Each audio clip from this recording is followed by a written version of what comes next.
ఏం చేస్తున్నావు చిన్నమ్ములు? స్కూల్ పోయి వచ్చినావా? చున్ని బాగుంది నీది. ఎంత పద్ధతి గల అమ్మాయి అనమాట మా చిన్నమ్ములు అయితే. ఎట్లా ఎక్కుతుంది చూడండి. ఆహా సరే సరే.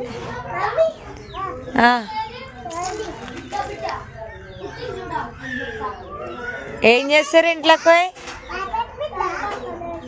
ఏం చేస్తారే? హాయ్ చెప్పు. ఇంట్లోకి పోతురా? నువ్వు కింద పడే మమ్మీ, నీ దండం పెడతా. బాయ్. ఇగో స్కూల్కి పోయి వచ్చైతే మా పిల్లలు ఇగో ఆడుకుంటారు అనమాట. పెద్దమ్మలు చున్నేది